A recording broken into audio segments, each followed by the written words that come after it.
Captain Fletcher is firing Waterhouse towards the playoffs, the price was right for Tivoli versus Harbour, and once again, Mount Pleasant displayed they have no equals in this league.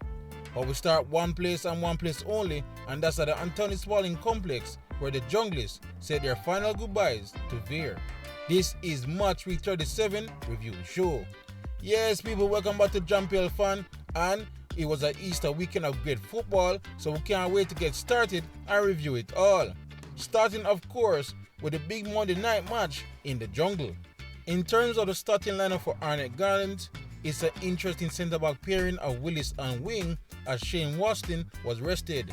Shadika Wizard also made a return, and there was no Marlon Martin in the middle of the park.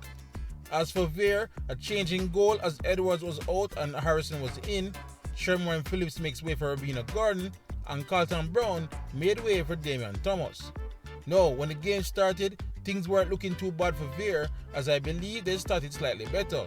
But it didn't take long before Arnett settled and created their first chance with this effort from Kelson. But that would only be the tip of the iceberg, as moments later, Kelson would take the ball from half-line all the way up to the 18-yard box, cut in on his left foot before unleashing this rocket of a shot to give the Junglists a 1-0 lead in the 10th minute. But credit to the last place team, I felt they responded well, and after Captain Matthew Wu-Ling did some excellent work here down on the left to tee up McGee at the penalty spot, the Reggae boy should have done better as his shot launched into orbit. But Kelson and Arnett were clearly on a mission, and the number 10 would do well again down the right hand side to tee up his captain Fabian Reed, but his effort was even worse than McGee's. Both teams were keeping up a pretty even battle, but there would be no more goals before the halftime whistle.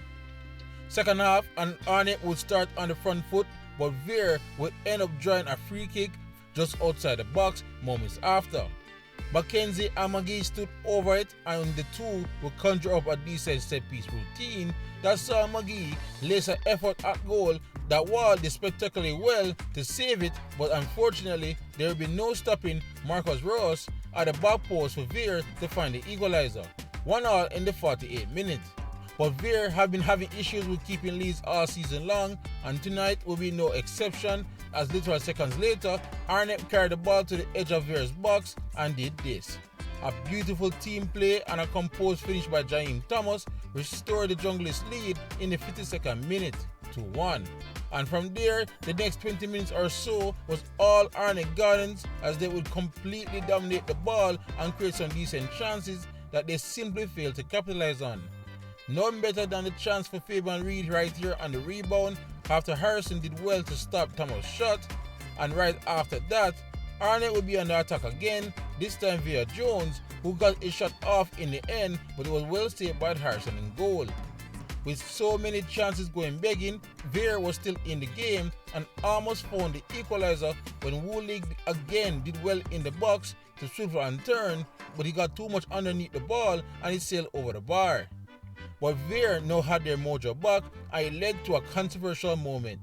The ball was played over the top down the right hand channel looking for Ross, and he managed to get the ball before an onrushing Wall, but was wiped out by the Junglists goalkeeper in the penalty area.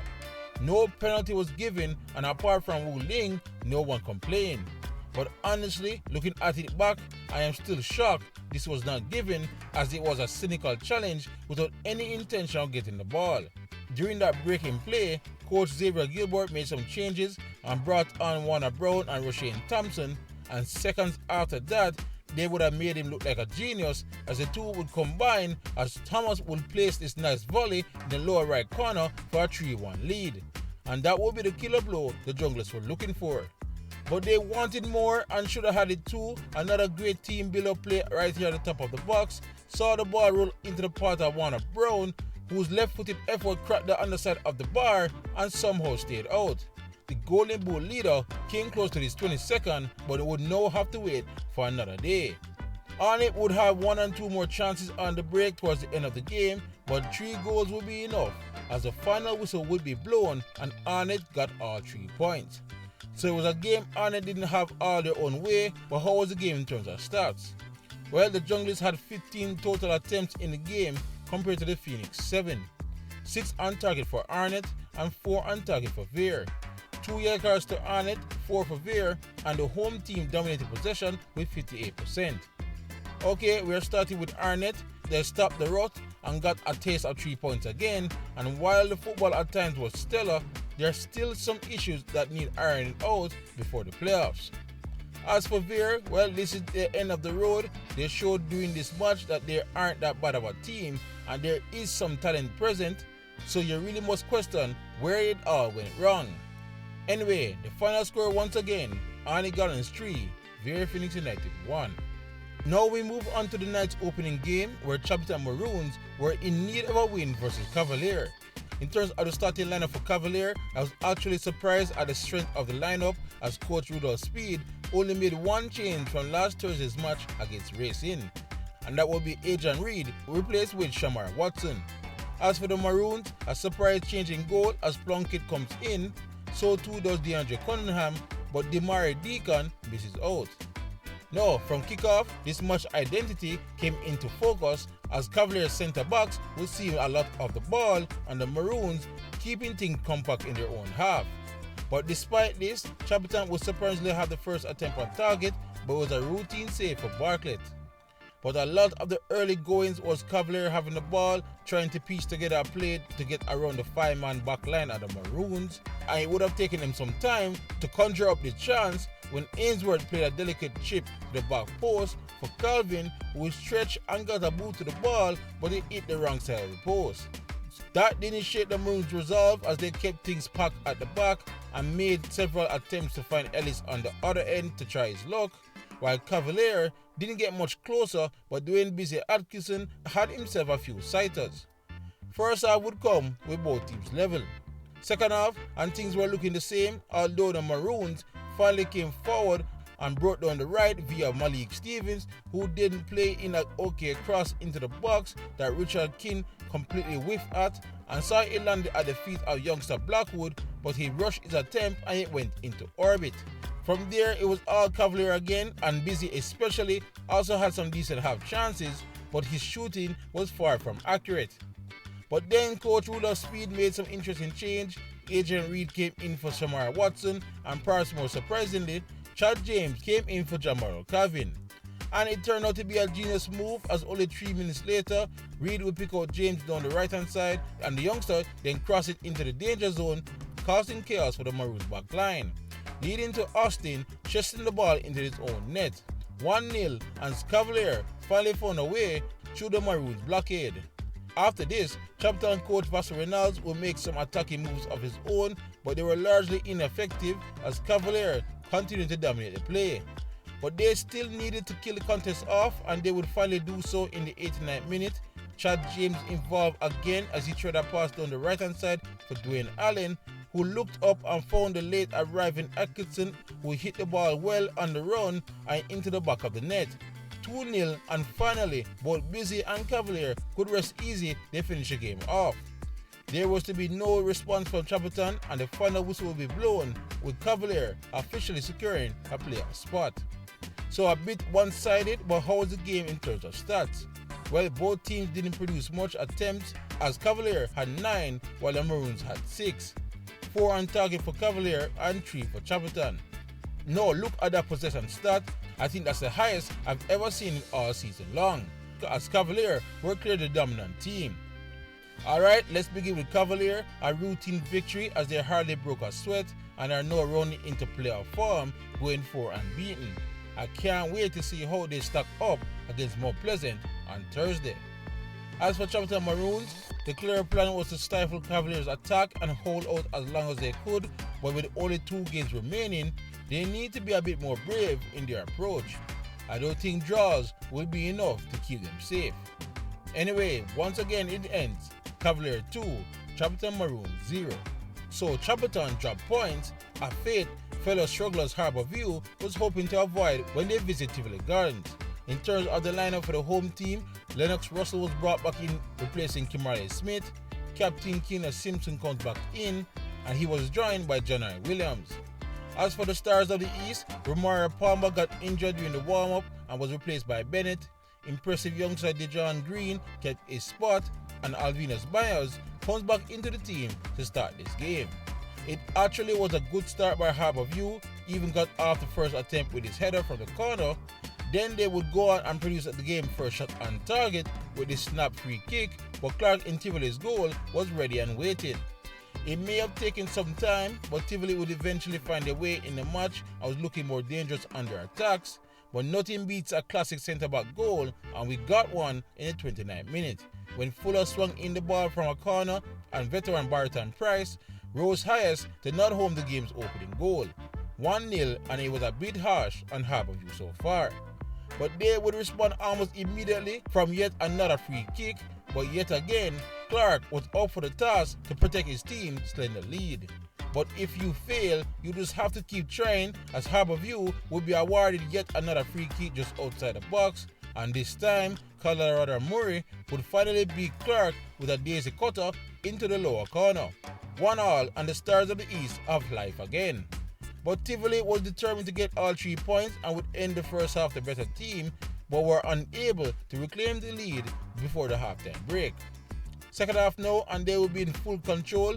Alton Lewis would become more involved as they specialized down the right hand side to carve up some decent chances, but nothing too worrying for Bennett in Harbour's goal. But they were getting closer and closer, and Price should have had himself a brace when he somehow missed his sitter. But Harbour weren't helping their own cause as they would lose the ball here in midfield, and Tivoli would then take full advantage as they freed Anthony Nelson in behind, who went on to draw a penalty when he was taken down by Bennett in the box. No surprise, Fuller would be the one to take it, and he dispatched it to finally give Tivoli the lead in the 71st minute. And the home side was hungry for more, and they came forward time after time again, seeking to find the third. But the 2 goals would be all they got, as the game would eventually come to a close with the home team taking all 3 points. So Tivoli should have had scored more, but how was the game in terms of stats? No surprise, Tivoli had more possession with 58% and had way more total shots with 17. They only managed 6 of them on target, while Harbour only managed only 3 on target. 62 dangerous attacks for the home team and 32 dangerous attacks for the visitors. Okay, we got to start with Harbour. It was always going to be a tough ask of this team to lead Tivoli with 3 points, so I'm not surprised with the result. But they should not dwell too long on this game, as all focus must now turn to a must-win encounter with Vere next week. As for Tivoli, a bit of a slow start, and they were a bit wasteful in front of goal, but 3 points is all that matters as they keep up the pressure on Waterhouse. So once again it ended, Tivoli Gardens 2, Harbour 1. With both Harbour and Chapelton losing, the Lions had a prime chance to move up the table against an equally desperate Dumbo at home. In terms of the lineup for the home team, both DeAndre Brown and Gerald Neal Jr. were out, while Afiba Chambers and club leading goal scorer Stephen Barnett both returned to the team. As for Dumbo, yet another change in goal as Romain Hamilton replaced Jamil Vassell, and O'Dane Samuels was also replaced by Richard Brown. No, it was a bit of a slow start to the game, but Dumbo were the ones that started on the more positive foot. Malign weren't really phased but struggled to get their own attack going, and then they were rocked by a Dumbo counter as Dwight Merrick was released down the right hand side from a long pass before he steadied himself, squared up his defender before placing a delightful chip to the back post from Malachi Douglas, who missed his initial header but reacted fast enough with his feet to get it into the goal. 1-0, and it was well deserved from the run of play. Dumbo now had their tails up at this point and would draw a free kick straight from the restart down the right hand side, and from the free kick they would come close, but Glenn Rice Samuels in the Lions net got this one over the bar. The visitors would continue to control the proceedings for the next 15 minutes, but the Lions would do well to deny Dumbo of another clear-cut chance and got more numbers going forward themselves as they seek an equalizer. But while that created some openings in the final third, a lot of their shots would trouble the birds in the sky rather than Hamilton in goal. They would produce one more huge chance before the halftime break though from this free kick that caused Hamilton some trouble, but with the goal gaping, Stephen Barnett failed to hit the target from inside the box. So it remains 1-0 to Dumbo at the break. Second half, and Malign came even closer, straight from a corner, and after a couple of quick ons, the ball landed at Barnett's feet at the back post, but despite 2 swipes at goal, he failed to get the ball across the line. Frustration for him and the Lions, but they're getting closer and closer. In fact, just moments later, Arnett would do well to get his body in between the player and the ball to draw this foul and of course a penalty. Arnett himself would dust himself off and take it, and got it past Hamilton for the equalizer. 1-1 in the 52nd minute. And the Lions weren't finished, as moments after that, Hamilton had difficulty collecting the square inside the box, and the ball fell to substitute DeAndre Brown, whose cracking shot was on target, but Damian Binns did well to protect the goal for his goalkeeper. Malign would go on to dominate the run of play and had numerous chances for the remainder of the half, but they just didn't manage to find that much needed goal. While Dumbo had fleeting moments on the counter, but they failed to make much of it all in the dying moments of the game. All in all, the game would be called off as a draw at the final whistle. So a game of 2 halves, but how was the game in terms of stats? Well, we have no official word on possession, but the home team had more total attempts with 14 compared to the visitors' 11. Only 2 on target for the Lions, while Dumbo had 3 on target. 6 corners to the Lions, while only 2 for Dumbo, 1 yellow card to the home side and 2 yellow cards to the visitors. There was no red cards in this match. So let's start with the Lions. It was a lackluster start to the match, but major credit to them for eventually finding their feet and getting back into the game. But it was also a huge opportunity loss, especially with only 1 home game remaining, and that's the one against Mount Pleasant. As for Dumbo, just like against Malign, they had a decent start to the match, even got their lead as well, but faded way too quickly in this contest. So it too was a huge opportunity loss to get a massive 3 points towards safety, and will now have to sweat a little in the remaining 2 games. Anyway, once again it ends, Malign 1, Dumbo 1. A 3-game winless run saw Racing United playoff hopes dwindle away, so it was a must-win encounter for them against struggling Malign United. Let's look at the starting lineup for Malign. Both Quinn Thompson and Rashawn Livingston were brought back in, but there were no Peter McGregor in the entire squad. As for the visitors, Andre Clennon was back to lead the attack, Ronaldo Biggs was left out completely, so all eyes will be on Wonder Kid Nikai Ellis once again.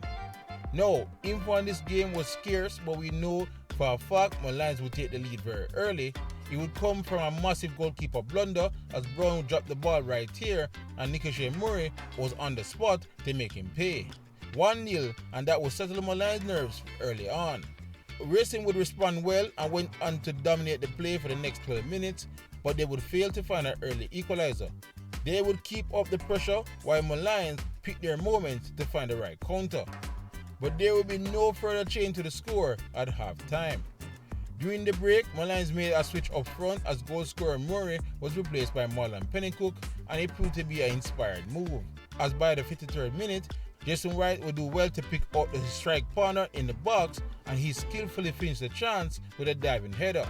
2-0 to Malign United. And Pennycook was not done yet, as 10 minutes later, used his pace well on a breakaway down the right hand side before getting a shot past Brown and into the back of the net. 3-0, and Racing was left in a state of shock. They would eventually pull themselves together and find a consolation in the 77th minute. Giovanni Cunningham would crack this shot from the top of the box to get a goal back and give Racing a slight hope of a comeback. But the damage was already done as Malign pulled off a massive win in Jerusalem. So another defeat for Racing, but how was the game in terms of stats? Racing actually had more of the ball with 56%, and also had more of the total shots with 7. 4 on target for Malign United, while Racing had 2 on target. 96 dangerous attacks for the home team and 135 for the visitors. Okay, this was a massive result for Malign as they dug deep and found a way to get massive 3 points. They are now in the driver's seat to avoid relegation, but they have to finish the job off or this win would have been all for naught. As for Racing United, that's now 4 losses in a row, and I don't want to blame fatigue settling in, but rather I will blame a little bit of inexperience creeping in. But regardless of what happens going forward, they should be proud of their season so far. Anyway, once again it ended, Malign United 3, Racing United 1. With Racing surprise downfall, Waterhouse had a big chance to narrow the 6th place fight down to 2 teams if they managed to win away to Portmore. Let's look at the starting lineup for Portmore. Benjamin Williams returns in goal, so too Orlando Russell up front, and Ronaldo Robinson kept his spot after his stellar goal last time out. As for the visitors, they only made one change to the team that defeated the Humble Lion. Out was Amos, and in was Zachary Wilkes. No, we don't have much info on this game apart from on-site reporting, and according to those reports, Waterhouse started out the stronger before being pegged back by Portmore as they started to get a hold of the ball. Both teams were fairly equal until the 17th minute when Fletcher received the ball just outside the box and decided time to do something special. A great strike that left Williams with no chance, and another big goal from the current captain. And they would double their lead not long after that.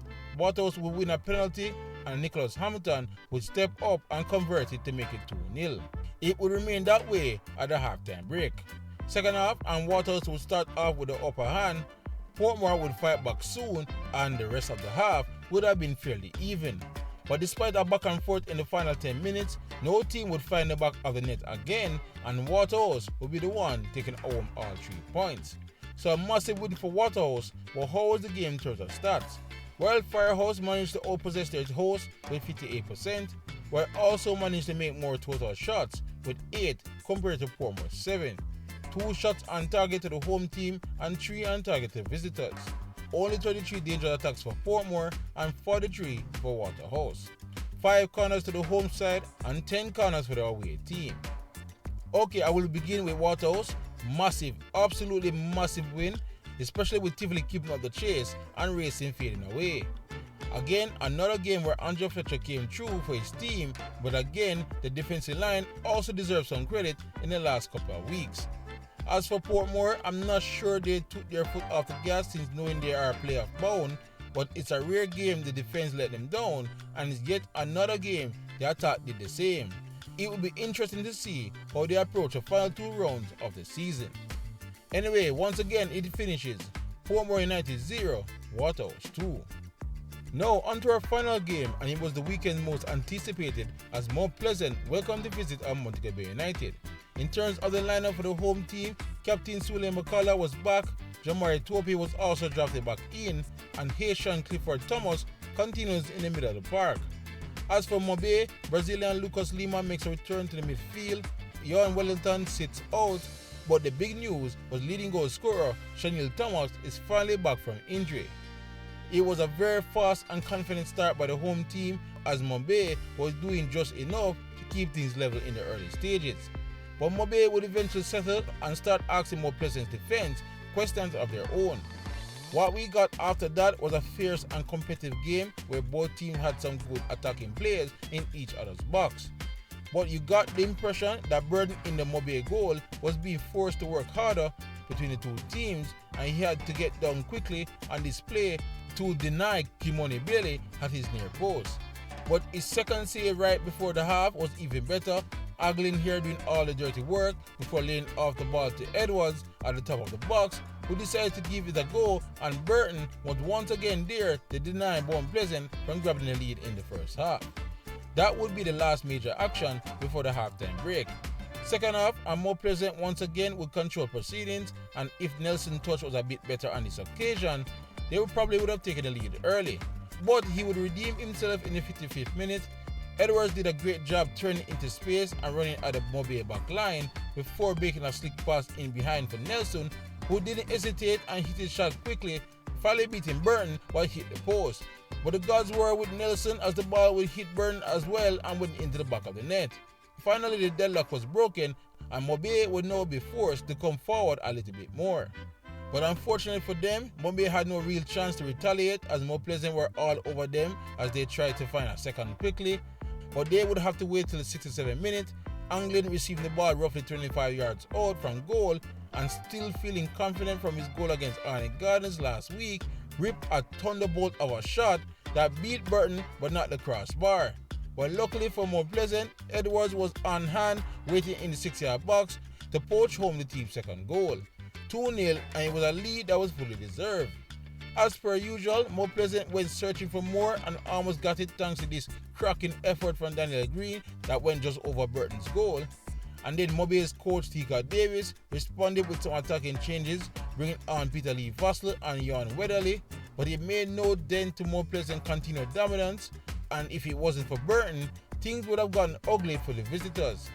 He would be called into action several times before the end and was excellent as he kept the damage down to 2 goals.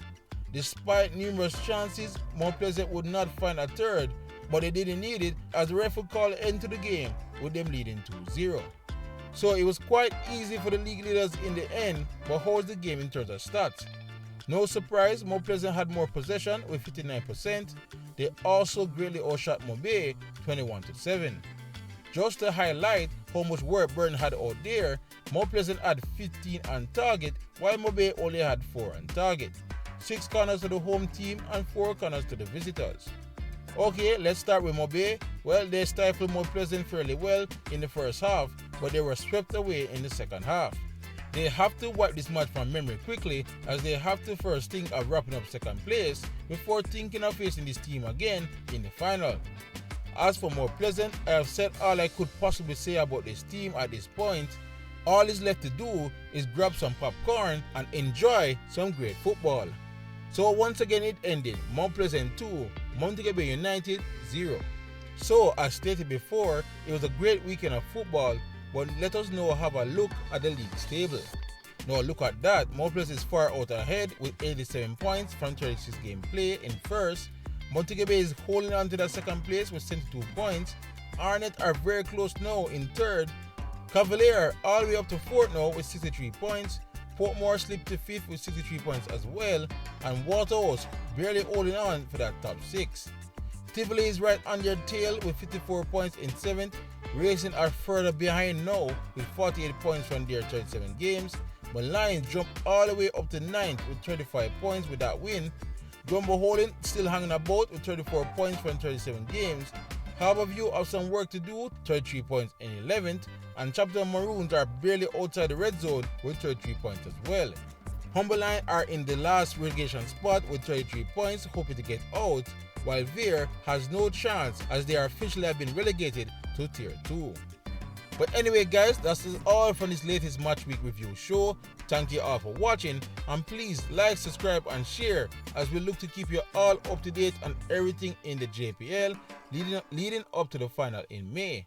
Otherwise, for great JPL content, you're already at the right place, JPL fan. YouTube, big up yourself.